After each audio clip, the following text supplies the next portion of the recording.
Okay. Now let's come to another very interesting area, something that interests you and me. At the end of the day, whatever we say, whatever we talk, we want to know, okay, paisa kahan hai? Where's the money? Show me the money. So, so see, this fund, friends, this fund has done about 40 odd percent returns in the last 6 months. Pretty much in sync with the market. The market has also gone up. Everything's moved up.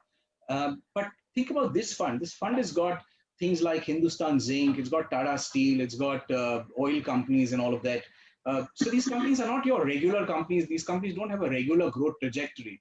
But there is something that is happening in these companies and this space, which Rohit, Ayush, if you can help us, what has driven the prices up for this particular fund? I would understand diversified fund. I would understand mid-cap fund. But this fund, 6 months, 41% exemplary performance. So what is it that actually, triggered the price changes or the price upmoves for some of these funds? For some of these stocks, sorry. Right. So, Karthik, can you look at this fund? It's basically what is the underlying asset these companies have or they own or they manufacture, right? Right. You mentioned some names, right? So you're basically talking about what's happened to the steel price over the last 6 months, what's happened to the zinc, aluminium price, how is the crude moved, right? Because they are in the end what they are manufacturing and selling.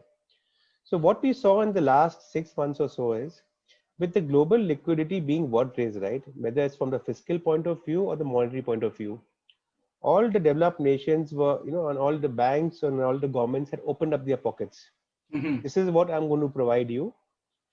2 months back in the US, who was very, keen on that 2% inflation benchmark rate, right? They said, okay, if it shoots above that, we are also fine. Correct. So here you had a situation whereby the system liquidity was at its peak, or it's continuing to be where it is. The rates were virtually zero. You're getting money at 25 basis points, 50 basis points, sometimes 0 basis points. So look, there is a fear in this kind of an environment is what happens, today we're talking about recession, COVID. What if the cycle reverses? What if you start facing inflation, right? Right. So I'll try to give you with this analogy. If you are seeing gold over the last, 1.5, 2 years, gold was doing pretty well always, right? Last 2 years. If we had been speaking in the month of March and April, the view was gold is doing well. Why isn't silver doing well? It's again, Mm. it's not as precious as gold. It's a commodity. It's a Correct. precious Correct. commodity. Right. So the answer which you used to get, and even when you used to read, is it's a industrial metal. So if Correct. industries are not doing good, why should silver do good, right? What we saw in March, April, May, June, even silver started a catch-up play, right? Nothing had happened to industrial changes. There was no pickup in industrial growth everywhere, right? Anywhere. But even silver started moving up. The view was if this is the world where we are moving into, a lot of liquidity happening, one, rates being lower, and that is being profound by the statements made by various governments. You need to look at inflation hedges. Mm-hmm. You need to look at hard assets. What can you buy, what can you own, things to happen. Right. So that's when the initial thought process from our side began. If this is going to be the case, how do commodities perform? Historically, how the commodities have performed.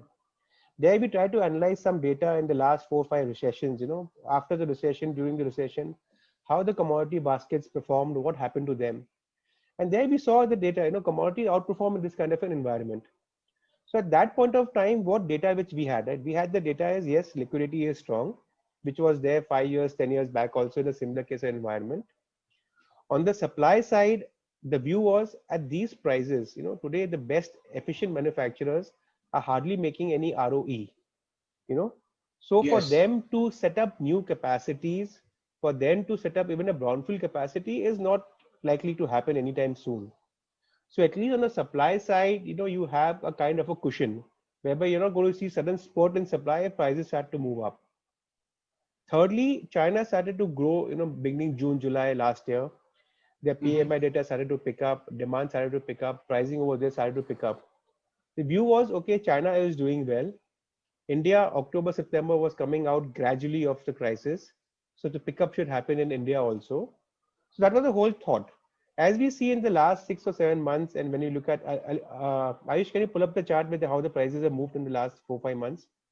So the confluence of all this, right? Liquidity, expectation of demand pickup, and finally we had the vaccine news, right? So everyone got bullish. Okay, now vaccine is going to come out. Globally, growth is going to pick up. So this Right. chart, if you look at the chart, right? If you take the last 4 months when we initiated a note on this fund, aluminium is up 11% in last 4 months. zinc is up 8%, copper 16%, steel price in India is up about 35%, China prices are up 33%. So it was a confluence of all these things happening on ground. Now this led to the profitability expectations of the companies you mentioned, or the other companies we own. Okay, if you're making that product and selling that product, if your cost of production is not going up significantly and your selling price is going up the way it is, so it's a confluence of expectation of higher profitability going forward. That's one. Secondly, as I in the see. beginning I mentioned to you, right, these companies have a significant amount of debt in their books, right? Most of them. Right. So when you look at the EV, then we start talking about the shift in EV components, right? One is the market cap and one is the debt. So is Correct. the debt deleveraging going to be so much, which is going to lead to the EV maybe being constant, but market cap going up? I think that's what happened. That's what has happened in the last 4 or 5 months. We have seen uptick in commodity Right. prices. Our companies in India are they're efficient manufacturers. Some of them are backward integrated. Some of them have a good degree of forward integration. I would say it's a confluence of both commodity prices going up and these companies being there, at the right time with capacities and market. So I would read that reason for the stock price booming what you have seen in the last few months. Right. Okay. So basically, what we are saying here is that there is a scope and there is a latent demand. There is a profitability which is impending, which will happen in these companies, and in that anticipation, perhaps they've gone up.